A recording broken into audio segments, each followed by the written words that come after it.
고금소총과 야담. 유감을 품은 가난한 무변. 옛날에 한 무변이 있었는데 다른 친지는 없었고 다만 한제상 댁에 출입하게 되었습니다. 여러 해 동안 매일 열심히 봉사하여 오직 벼슬 한 자리를 얻으려 했습니다. 제상은 이조판서와 병조판서를 지냈고 세 아들도 모두 급제하여 장남은 승지, 차남은 옥당, 막내는 한림을 역임했습니다. 하지만 무변의 운명이 기박한지 한 번도 그 효험을 얻지 못했습니다. 벼슬자리가 생기기는 했지만 어떤 때는 세력가의 청탁에 눌렸고 어떤 때는 여러 대 친분이 있는 사람에게 빼앗겨 벼슬아치를 추천하는 산망 가운데 끝자리에도 끼지 못했습니다. 그러나 무변은 원망하지 않고 더욱 자주 나아가 뵙고 스스로를 맹상군의 직이나 되는 듯 여겼습니다. 그러던 어느 날 재상이 갑자기 풍병을 앓게 되었는데 몇 달 사이 더 심해져서 일어나지를 못했습니다. 무변은 그 집에 머물면서 병수발에만 몰두했습니다. 한 달이 지나고 또 한 달이 지나가는데도 조금도 흐트러지지 않은 채 약을 다리고 옷을 입히고 벗기기를 모두 친히 살피고 받들었습니다. 재상은 허다한 문객과 겸종이 곁에 있었지만 그들이 모두 영리하고 민첩한 무변만 못하다며 그를 잠시도 곁에서 떨어져 있지 못하게 했습니다. 그러니 무변은 밤에도 옷을 입은 채 잠시 눈을 붙일 따름이었습니다. 대소변을 보거나 앉고 누울 때도 부축하기를 털끝만큼도 게으르게 하거나 싫어하는 마음을 티내지 않았고 고달픈 내색도 하지 않았습니다. 재상의 병증은 점점 더 심해져서 말을 더듬고 목소리도 잘 내지 못해 옆 사람이 알아듣기가 어려울 지경이 되었습니다. 거기다 다른 병도 더불어 생기니 온 집안이 허둥지둥 연일 밤을 지새웠습니다. 그러던 어느 날 밤 세 아들이 피곤을 이기지 못해 쉬러 돌아갔고 겸종과 노비들도 모두 피곤하여 잠이 들었습니다. 방 안에는 무변 혼자만 남게 되었습니다. 자리를 지키고 앉아서 자기 신세를 생각하니 처량함을 억누를 수가 없었습니다. 자기는 재상에게 가깝기로 따지면 자식이나 조카도 아니고 천하기로 따지면 종도 아닌데 문화에 출입한 지 근 10년이 되어도 조금의 혜택도 받지 못했습니다. 그러다 갑자기 재상이 병이 들어 10달이나 되어가니 지금까지 애쓴 게 다 허사가 되는 것이 아닌가. 효성스러운 자식과 손자도 자기보다 못할 텐데 세상에 이같이 가련하고 가소로운 일이 있단 말인가. 또 생각하건대 병세가 만분 위태로워 재상의 생명이 경각에 달려있으니 앞으로 희망은 거의 사라진 것 같았습니다. 분하고 한스러운 마음이 일어났습니다. 길게 탄식하고 몇 마디 고함을 지르고는 재상의 가슴 위에 걸터 앉았습니다. 그러고는 차고 있던 칼을 뽑아 재상의 목을 겨누면서 따졌습니다. 내가 너의 집과 전생에 무슨 업보의 인연이 있길래 여러 해 고생하고 한 톨의 보답도 받지 못하느냐? 병이 든 지 여러 달 온 정성을 다해 간병했거늘 소위 내 자식이라는 승지, 한림 무리가 나처럼 이렇게 지극정성을 다해 구호했느냐? 그런데도 내 은덕에 조금도 감사하는 뜻이 없고 미안한 기색조차 보이지 않으니 너 같은 놈은 어찌 빨리 죽지도 않느냐? 그러고는 칼을 집어넣고 방 한구석으로 물러나 앉았습니다. 재상이 비록 말은 못했지만 정신은 말짱했습니다. 그가 하는 짓을 보고 또 그 말을 듣고는 분통을 이기지 못했지만 어찌할 수도 없었습니다. 조금 뒤 여러 자식이 와서 문안을 드렸습니다. 방금 그 일을 당한 재상은 병중의 분노까지 일어나 숨을 헐떡거렸습니다. 승지가 무변에게 물었습니다. 숨을 헐떡이시는 게 어제보다 더 안 좋아지신 것 같네. 무슨 실섭이 있으신가? 무변이 대답했습니다. 특별히 실섭한 건 없습니다. 아까 소변을 보시고 나서 잠이 드신 듯 했는데 갑자기 기침을 몇 번 하고 깨어나셨죠. 그 뒤로 숨 쉬는 것이 이렇게 되셨죠. 재상이 들으니 생판 거짓말이라 더욱 분함을 이기지 못했습니다. 말을 하려 해도 소리를 낼 수가 없어 한 손으로 자기 가슴을 가리키고 다른 손으로는 무변을 가리키며 잠옷 할 말이 있는 듯한 신용을 했습니다. 재상은 아까 무변이 한 괘씸한 소행을 알리려 한 것이지만 다른 사람이 이를 보고 어찌 그 마음을 알 수 있겠는가. 다만 무변의 오랜 노고를 잠시도 잊을 수 없으니 뒷날 잘 보답해 주라고 미리 부탁하는 줄 알고 모두 대답했습니다. 친히 가르치지 않으시더라도 이 무변의 은덕을 갚기 위해서라면 몸을 베어주고 살을 도려내준들 어찌 아깝겠습니까. 마땅히 온 힘을 다해서 성취하는 바가 있도록 돕겠습니다. 재상은 그 말을 듣고 연이어 손을 휘젓고는 다시 자기 가슴과 무변을 가리켰습니다. 그러나 천만 번 그렇게 한들 아들들이 그 본뜻을 어떻게 알겠는가. 다만 병중에 헛손질을 한다고 여길 따름이었습니다. 이튿날 재상은 일어나지 못했습니다. 장례를 치르고 세 아들은 서로 번갈아 가며 무변을 칭찬하고 지켜 세웠습니다. 그리고 다른 사람을 만날 때마다 벼슬 청탁을 해주었습니다. 무변은 그해 겨울 도정에서 선전관을 제수받았고 승진하여 여러 고을의 원을 지냈으며 마침내 곤수병마절도사와 수군절도사에 이르렀다 합니다. 원의 뺨을 때려 내쫓은 통인. 호남의 한원이 법령에 엄하고 형벌이 가혹했습니다. 그래서 사람들이 모두 벌벌 떨며 아침마다 저녁에 어떻게 될지 걱정했습니다. 갈빗대를 포개어 숨을 쉬고 발을 모은 채 꼼짝 못했습니다. 하루는 지방 관아의 여서다전 중 으뜸인 이방이 관속들을 모아 한 가지 꾀를 냈습니다. 관가의 정사가 뒤엎어지고 형벌이 잔혹하여 하루 동안 벼슬자리에 있으면 하루 동안의 피해가 생겨난다. 이렇게 몇 년을 지내면 우리만 살아남지 못하는 게 아니라 촌마을 전체가 흩어질 걸세. 이러고도 어찌 마을이라 할 수 있겠나. 왜 그를 쫓아낼 궁리를 하지 않나. 그중 한 아전이 말했습니다. 이러이러하게 하면 어떨까요? 그 말을 듣고 모두 크게 반가워했습니다. 그 개교가 참 묘하도다. 마침내 충분히 의견을 나누고 나서 약속을 하고 흩어졌습니다. 하루는 원이 아침에 일어나 상관을 아련하는 일을 끝내고 공무가 없어 혼자 앉아 책을 보고 있었습니다. 갑자기 수령의 잔심부름을 하던 나이 어린 구시라치가 다가오더니 손바닥으로 뺨을 때렸습니다. 원이 크게 화가 나서 다른 통인을 불러 그를 잡아내라 하니 여러 통인이 서로 얼굴만 쳐다볼 뿐 명을 따르는 자가 없었습니다. 관아에서 원의 명을 전달받아 큰 소리로 전달하는 종과 관아에서 심부름하던 사람을 불렀지만 역시 아무도 응하지 않고 입을 가리고 웃으며 말했습니다. 상급 관리께서 실성을 하셨나요? 통인이 안전주의 뺨을 때릴 리가 있습니까? 원은 본래 조급증이 있는 데다 거듭 분노가 쌓여 창을 두드리고 책상을 치며 크게 외치고 어지럽게 부르짖었습니다. 행동거지가 해괴망측하고 말이 두서없는지라 통인들이 책실에게 달려가 보고했습니다. 원께서 갑자기 병환이 생겨 안정을 잃고 심하게 발광하시니 그 정도가 대단하십니다. 자제들과 다른 책실들이 다급히 올라가 보았습니다. 원이 일어났다 앉았다. 혹 손으로 안석을 치고 혹 발로 창문을 차며 요동쳤다. 가만히 있다. 미친 듯 소리쳤다 하니 모든 게 이상했습니다.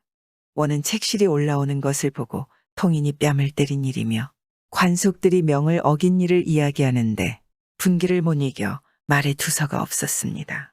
또 우라가 크게 치밀어 오르니 눈동자가 모두 충혈되었고 온몸에 땀이 흘러내리며 입에는 거품을 물고 있었습니다. 이 모양을 본 책실은 원에게 미친 병이 생겼다는 것을 10분 의심하지 않을 수 없게 되었습니다. 또 통인이 뺨을 때렸다는 것도 비록 눈으로 직접 보지는 못했지만 이치로 헤아려 볼 때 있을 수 없는 일인 듯 했습니다. 자제들이 조용히 다가가서 말했습니다. 편안히 앉으시어 몸과 마음을 편하게 하여 피로나 병을 다스립시오. 통인들이 비록 몰지각하여 예의를 모른다 하더라도 어찌 원의 뺨을 때릴 리가 있겠습니까? 병환이 드신 듯합니다. 원이 또 분노를 참을 수 없어 크게 욕했습니다. 넌 내 자식이 아니다. 너 역시 통인 무리를 위해 핑계를 대느냐. 당장 나가 다시는 내 앞에 나타나지 말거라. 자제들이 읍내의원을 불러 진맥하고 약을 복용하게 하려 했습니다. 원이 뿌리치며 말했습니다. 내게 무슨 병이 있다고 약을 먹이느냐. 의원에게 욕하고 약을 물리치며 하루 종일 펄쩍펄쩍 뛰어다니니 책실 이하 사람들이 모두 원이 병들었다고 여겼습니다. 그러니 누가 다시 그 말을 듣고 믿어주겠는가. 오늘도 이러하고 내일도 이러하니 잠도 못 자고 먹지도 못해 진짜로 미친 병이 들었습니다. 읍촌 관리와 백성들 중에서 이를 모르는 자가 없었습니다. 감사가 소문을 듣고 즉시 임금에게 보고를 올려 원을 파면시키니 원은 어쩔 수 없이 행장을 꾸려 상경하게 되었습니다. 지나가다 감사를 만나니 그가 물었습니다. 병이 있다고 들었는데 지금은 좀 어떠하오? 원이 대답했습니다. 저는 정말로 병든 게 아닙니다. 그러고는 한창 일의 전말을 이야기하려 하니 감사가 갑자기 손을 저어막으며 말했습니다. 병이 다시 도졌구려. 속히 길을 떠나시오. 원은 이야기를 다 하지도 못하고 물러나와 집으로 돌아왔습니다. 조용히 그때 일을 생각하니 분하고 한스러운 마음을 억누를 수 없었습니다. 하지만 이야기를 시작하면 옛병이 다시 도졌다며 의원을 부르고 약을 처방하려 하니 끝내 말할 수가 없었습니다. 노년에 이르자 이제는 세월이 많이 흘러 다 옛일이 되었기에 다시 이야기해도 옛병이 도졌다고 하지는 않겠지 생각했습니다. 그래서 여러 아들을 불러 모아놓고 말했습니다. 아무년모 읍원을 할 때 통인이 내 뺨을 때렸다고 한 것을 너희는 아직도 내가 미친 병에 걸렸기 때문이라 믿고 있느냐? 여러 아들이 깜짝 놀라며 서로 돌아보고 말했습니다. 아버지 병이 오랫동안 괜찮았는데 오늘 갑자기 다시 도졌으니 장차 이를 어쩐담. 잠옷 근심하며 초조해하는 모습을 보이니 원은 더 이상 말하지 못하고 크게 한 번 웃고는 그만두었습니다. 죽을 때까지 분을 품은 채 끝내 그 마음을 털어놓지 못했다 합니다. 통제사와 친구가 된 무인, 용인에 한 무인이 있었습니다. 의지와 기계가 비범하고 권모술수가 뛰어났습니다. 하루는 통제사가 새로이 제수되어 곧 조정을 하직하고 떠난다는 소문을 들었습니다. 그래서 용복을 입을 때 쓰던 갓과 갓에 꽂던 흰 새털, 활과 화살을 꽂아 넣어 등에 지도록 만든 물건과 무장할 때 갖추는 칼과 채찍 등을 갖추고 준마 한 필도 구입했습니다. 통제사 일행이 앞길을 지나갈 때 무인은 용복과 활주머니와 화살주머니를 갖추고 길가로 나와 맞이했습니다. 통제사가 그를 보고 물었습니다.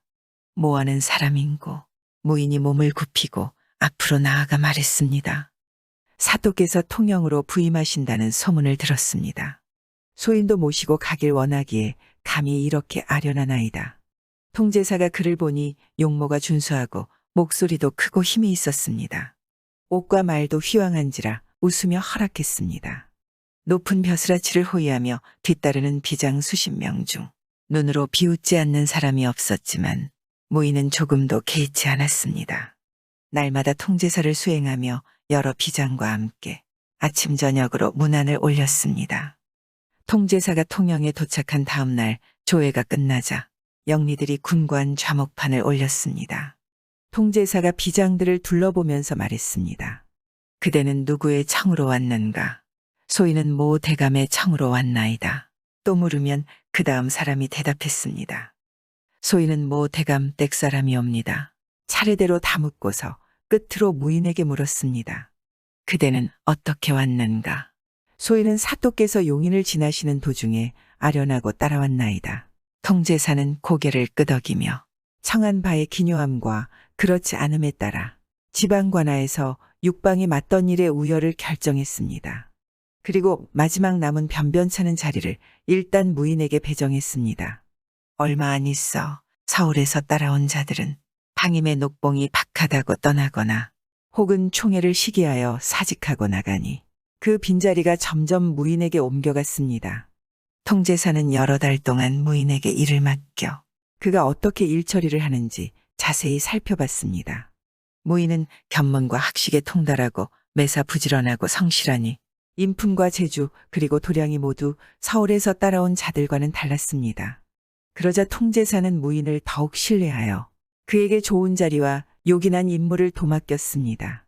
그러나 무인은 환차를 많이 냈기에 다른 비장들이 번갈아 통제사에게 이를 간언했습니다.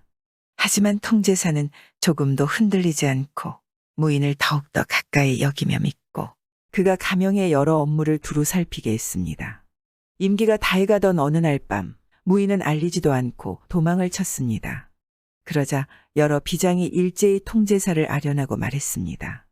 사또께서는 소인들을 믿지 않으시고 중도에서 따라온 근본조차 알 수 없는 자를 지나치게 믿으셨습니다.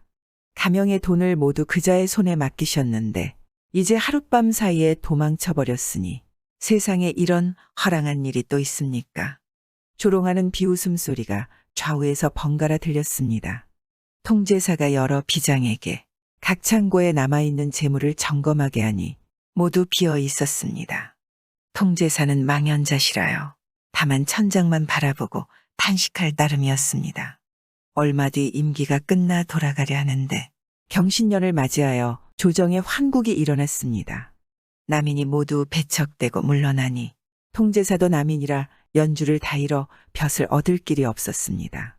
몇 년 동안 벼슬을 하지 못하니 가게가 몰락하여 서울 집을 팔고 남대문 밖 이문동으로 나와 살게 되었습니다. 그리 되자 이 옛날 친하던 비장들은 단 한 명도 와보지 않았습니다. 아침 저녁 끼니를 여러 번 걸으니 걱정이 되었으며 울적하고 슬퍼져서 날마다 앞창을 열고 큰 길만 내려다보았습니다. 하루는 준말을 탄 어떤 사람이 말에 한 짐을 지우고 종자 5~6명을 거느리고 남대문을 향해 오고 있었습니다. 그가 어느덧 이문동 입구로 들어와 곧바로 통제사의 집대문 안으로 들어와 얼른 말 한 장에서 일어나 말에서 내렸습니다. 계단을 걸어 마루로 올라와 방으로 들어와 통제사에게 절을 올렸습니다. 통제사도 답배를 하고 자리 잡고 앉았습니다. 그 사람이 먼저 물었습니다. 사또 소인을 모르시겠습니까? 통제사가 놀라며 말했습니다. 모르겠소만. 사또께서는 예전에 통제사로 부임해 가시던 길에 사또를 뵙고 따라간 자를 기억 못하시겠습니까? 소인이 바로 그 사람이나이다. 통제사가 그제야 분명히 알아보았습니다. 공공한 지경에 처해 있으니 그가 가명 재물을 모두 도둑질해 몰래 도주한 죄를 꾸중할 겨를도 없이 찾아준 것만으로도 고마워하며 물었습니다. 자네 그간 어디로 갔다가 이제 무슨 까닭으로 찾아왔는가? 그가 대답했습니다. 소인은 생면부지의 사람으로 스스로를 추천하여 사또를 수행해 갔습니다. 무사람의 조롱과 비웃음이 온갖 곳에서 터져나와도 사또께서는 하나도 새겨듣지 않으시고 저를 아끼고 신임해 주셨죠. 소인이 미련하고 못난 사람이 아닌 이상 어찌 감사하지 않았겠습니까? 그러나 세상 형편을 살펴보니 그때 사또님은 오래지 않아 이런 신세가 될 것 같았죠. 약간 남은 녹봉을 가지고 귀가한들 몇 년이나 쓸 수 있었겠습니까? 그런 고로 소인이 사또를 위해 꾀를 한 가지 마련해 은덕에 보답하고자 했습니다. 그런데 사또께 먼저 말씀드리면 필시 허락하지 않으실 것 같아 속이는 것이 죄가 되는 줄 알았지만 돌아볼 겨를이 없었습니다. 가명의 재물들을 모처로 몰래 옮겨가서 특별한 곳에 장원을 만들고 제반 경영을 이제 다 정돈하였습니다. 사또께서 거기로 가시어 여생을 보내시라고 감히 청하러 왔습니다. 사또께서 스스로 헤아려 보셔도 이런 세상에서는 벼슬길도 막혀 기갈과 곤란이 더 심해질 것이니 어찌 울적하게 여기 오래 사시겠습니까? 사또 부디 잘 생각하십시오. 통제사는 그 말을 듣고 한참 골똘히 생각하다 그 말에 일리가 있는 것을 깨닫고 마침내 허락했습니다. 그러자 무인은 데리고 온 여러 노복에게 밥상 둘을 차리게 해 하나는 사또에게 바치고 또 하나는 안방으로 들여보냈습니다. 사흘을 머물면서 집안 물건들을 수습하고 가마를 준비하니 통제사는 부인과 함께 일제히 길을 나서 무인을 따랐습니다. 출발한 지 며칠 만에 산골짜기로 들어가 산등성이를 넘으니 큰 고개가 앞에 나타났습니다. 통제사는 두렵고 의심스럽기도 했지만 이 지경에 이르렀으니 어찌할 수도 없었습니다. 무인이 먼저 고개 위로 올라가 말에서 내렸고 통제사도 따라 올라가 말에서 내렸습니다. 바라보니 산이 사방을 둘러쌌는데 평야가 광활하고 기와집이 즐비했으며 곡식이 들판에 가득했습니다. 무인이 한 곳을 가리키며 말했습니다. 저곳이 사또께서 거처하실 댁입니다. 또 그 옆을 가리키면서 말했습니다. 저기는 소인이 거처할 집입니다. 저기부터 여기까지의 논밭은 사또 댁에서 거두실 것이요. 여기부터 저기까지의 논밭은 소인이 거둘 것입니다. 통제사는 그걸 보고 눈과 마음이 황홀해져 비로소 얼굴에 미소를 지었습니다. 고개를 내려와 집으로 가보니 방들이 깨끗하게 정돈되어 있고 구조도 기묘했습니다. 안방으로 들어가 보아도 역시 그러했으며 모든 창고는 잠겨 있었습니다. 무인이 우두머리 노비를 불러 분부했습니다. 내 상전께서 오늘 오셨다. 너희는 모두 나와 배어라. 그러자 건장한 노비 10수명이 일제히 나와서 절을 올렸습니다. 또 여종을 부르니 역시 그렇게 했습니다. 각 창고의 열쇠를 가져오라 하여 통제사에게 드리고 일일이 열어 보이며 말했습니다. 이곳은 아무 곳간이고 또 이곳은 아무 창고입니다. 곡식과 마른 풀이 창고마다 가득 채워져 있었습니다. 다시 안방으로 들어가 보니 크게는 장롱과 솥에서부터 작게는 날마다 쓰는 잔물에 이르기까지 갖춰놓지 않은 것이 없었습니다. 통제사는 크게 기뻐하며 좋아했습니다. 무인은 자기 집도 구경하기를 정했습니다. 집의 칸수는 비록 적으나 깨끗이 정돈된 것은 다를 바 없었습니다. 이로부터 밤이나 낮이나 오가며 장기놀이도 하고 함께 들판의 곡식들도 구경하니 서로 즐거워하는 마음에 격의가 없었습니다. 하루는 무인이 말했습니다. 사또께서 이미 여기 함께 살게 되셨으니 이제 사또와 소인을 구별하여 무얼 하겠습니까? 청컨대 서로 신분의 높고 낮음을 따지지 않고 대등한 친구로 사귐이 어떠합니까?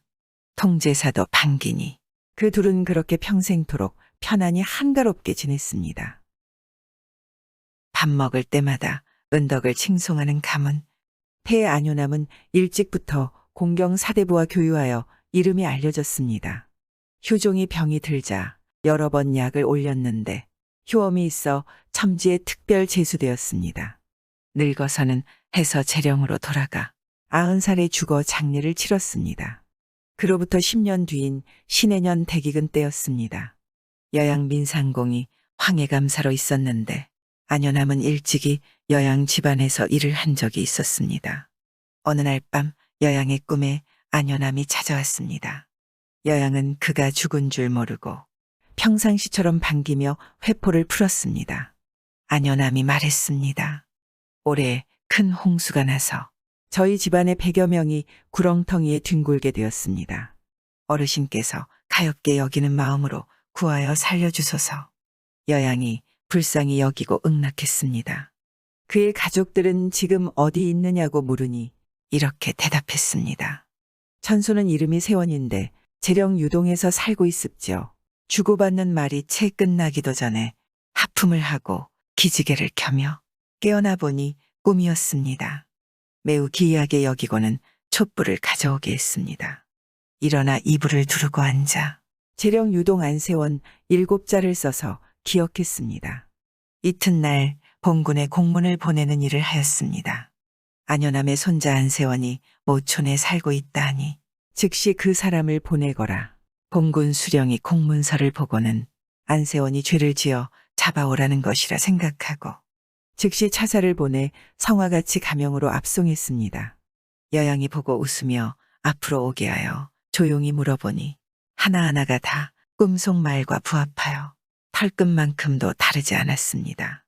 마침내 꿈속에서 안효남과 만난 일을 이야기해주고는 곡식 50석과 관아에서 일꾼에게 돈이나 물건을 줄 때 주는 증표를 종이에 적어주었습니다. 진율사로 가명해온 가급 수령들도 이야기를 듣고 모두 기이하게 여기고는 그 의로움을 흠모해 그들이 각기 준 물건도 적지 않았습니다. 여양은 그것들을 모두 그 집으로 보내주게 했으니 세원 집안의 100여 명이 모두 온전히 살아났습니다. 또 남은 재물로 땅을 마련하여 조상의 제사를 받들도록 했습니다. 그 뒤로 안씨 집안의 사람들은 노소 구분 없이 밥을 먹을 때마다 먼저 축원을 드렸습니다. 손을 고추 세우고서 이 밥은 누가 주신 것인가 하면 모두가 민감사 큰 어르신, 민감사 큰 어르신이라고 재창하고서야 비로소 밥을 먹었습니다. 마침내 이것이 가법이 되어 손자, 증손자 이후에도 계속 그리했습니다. 사람들이 혹 무슨 이유로 이렇게 하느냐 물으면 선조들부터 이렇게 하는 거로 감히 그만둘 수 없지요. 사실 무슨 이유로 이렇게 하는지는 모르라고 대답했습니다. 민감사의 성명을 물어보아도 역시 누군 줄 알지 못했다 합니다. 새벽마다 불상에 치성 드린 결실. 옛날 한 선비가 있었는데 성이 씨였습니다. 명경업을 준비하여 과거 시험 초시에는 합격했고 회시는 다음해 봄에 있을 예정이었습니다. 회강 시험을 익히고자 친구 서너 명과 함께 책을 가지고 북한산 중흥사로 갔습니다. 그리고 조용하고 구석진 방을 가려 깨끗하게 청소하고 들어가서 오직 외우고 읽는 데만 전념했습니다. 이 선비는 꼭두 새벽마다 목욕하고 머리를 빗고 불당에 가서 향을 살랐습니다. 불상을 향해 절을 하고 기도했는데 친구들은 그때마다 놀리고 비웃었습니다. 그래도 이 선비는 들은 척도 하지 않고 정성을 다해 치성을 드렸습니다. 바람 불고 눈 내리며 어둡고 비 내리는 밤이라도 한 번도 빼먹지 않았습니다. 한 친구가 그를 속여 먹으려고 불당으로 먼저 가서 불상 뒤에 몸을 숨기고 기다렸습니다. 조금 뒤 이 선비가 와서 향을 사르고 기도를 했는데 기도하는 말이 이러했습니다. 평생 소원은 오직 과거에 급제하는 것이옵니다. 조금도 게으르지 않게 경건한 마음으로 성실히 축원하고 있사옵니다. 엎드려 비옵건대 신령하신 부처님 자비를 내리시고 널리 도와주시는 힘을 베푸시어 내년 봄 과거에 꼭 합격하게 해주시옵소서. 칠대문을 미리 가르쳐 주셔서 그것에만 전념하여 익힐 수 있도록 해주십시오. 그 친구가 부처님 흉내를 냈습니다. 그대의 정성이 한결같고 흐트러지지 않으니 참으로 가상하구나. 내년 봄 회시에 나올 장들을 내가 먼저 가르쳐 주노라. 주역은 모괴, 사경은 모편, 시경은 모장, 논어는 모장, 맹자는 모장, 중용은 모장, 대학은 모장이 나올 것이다. 그대는 모름지기 전력을 다하여 이 부분들만 공부하거라. 그러면 순통은 걱정 없을 것이도다. 이 선비는 엎드려서 공경을 다하여 들었습니다. 그러고는 재배하고 감사해하며 말했습니다. 부처님께서 신령을 내리시어 이런 가르침을 주시니 은택이 하늘과 같나이다. 그 뒤로 이 선비는 다른 장은 읽지 않고 오로지 밤낮으로 그 장들만 외웠습니다. 그러느라 잠자고 밥 먹는 것까지 잊었고 소주까지 다 외워버렸습니다. 그 친구는 비록 처음에는 속이고 조롱하려는 의도에서 그런 흉내를 냈으나 뜻하지 않게 이 선비는 정말 부처님의 가르침을 받았다 생각하고 굳게 그 말을 믿었습니다. 이 지경에 이르니 진정 자기 때문에 과거를 망칠 수도 있을 것 같았습니다. 속임수에 빠진 모양과 어리석은 행동거지를 보니 한편으로는 가소롭고 또 한편으로는 측은하여 이렇게 말했습니다. 부처께서 비록 칠대문 장들을 가르쳐 주셨지만 부처가 영험하신지 아닌지는 정말 알 수 없네. 그런데 부처의 그 말씀만 믿고 그 부분만 외우니 만일 내년 봄 회강이 다른 장에서 나온다면 그야말로 한량없는 낭패가 아닌가. 자네가 이치에도 맞지 않은 일을 굳게 믿는 것이 어찌 이리도 심한가. 이 선비가 대꾸했습니다. 정성스러운 뜻이 쌓이면 신명도 감응하여 이런 기적 같은 예고를 해주시지. 어찌 신령이 안 계실 리가 있겠나. 자네는 많은 말 말게. 내년 봄 이를 일단 지켜보게나. 친구는 애가 타고 답답한 마음을 이길 수 없어 사실을 고해 바쳤습니다. 자네의 기도는 미친 것이거나 어리석은 짓일세. 내가 한때 자네를 희롱하려는 마음에서 불상 뒤에 숨어 있다가 부처 목소리를 흉내내 칠대문을 뽑아서 일러주었네. 부처가 알려주신 게 아니라 내가 한 짓이라네. 뜻하지 않게 자네가 이처럼 굳게 믿어서 온갖 말을 해도 돌이키기 어려우니 어찌 이리도 우둔하고 어찌 이렇게 미혹되는가. 내가 정말 후회가 되네. 자네는 모름지기 칠서를 두루 읽어. 회강 때 낭패당하지 않도록 하는 게 지극히 좋을 걸세. 이선비가 말했습니다. 그렇지 않다네. 내 한결같은 정성은 천지가 함께 굽어보아 주시고 신명이 밝혀주시는 바라. 천지신명께서 회강 때 출제될 장을 알려주시어 미리 외우고 익히게 하시려 했다네. 하지만 그걸 번거롭게 직접 알려주시기는 거북해 자네로 하여금 대신 전한 것일세. 그건 마치 제사에서 신이 대신 앉히던 어린아이 신의 말씀을 전하는 것이나 공축이 정성스레 고하는 것과 같은 일이지. 이로 말미암아 논하자면 자네는 비록 희롱하는 마음에서 행동했지만 그것은 자네 스스로 한 것이 아니라네. 진실로 하늘이 시키신 일이요. 진실로 신이 명하신 일이니 자네의 말은 즉 천신의 말이라네. 설사 조롱하는 말이나 비웃음이 사방에서 몰려와도 내가 들어줄 리 만무하네. 이로부터 이선비는 문을 닫아 걸고 손님을 사절했습니다. 그리고 방에 혼자 앉아 칠대문 부분만 속으로 외우고 입으로 읽었습니다. 다음해 봄 회강날이 되었습니다. 이선비는 들어가 강석에 앉았습니다. 잠시 뒤 장막 안에서 강지가 나왔습니다. 급히 강장을 보니 모두 칠대문에서 나왔고 지난 겨울 외웠던 바로 그 장이었습니다. 이선비는 기쁨을 이기지 못했고 다시 생각할 필요도 없었습니다. 즉시 높은 소리로 크게 외우니 글자 하나, 도시 하나조차도 틀리지 않았습니다. 기진맥진할 정도로 외우니 마치 가벼운 수레가 익숙한 길을 달리는 듯 준마가 가파른 언덕을 달리는 듯 했습니다. 칠시관이 모두 크게 칭찬하며 번갈아가며 무릎을 쳐서 부채가 모두 떨어질 정도였습니다. 각자 찌를 꺼내보니 칠순통으로 급제하게 되었습니다. 명경과가 개설되고 나서 처음 있는 일이었답니다. 구독과 좋아요, 알람 설정 부탁드리옵니다.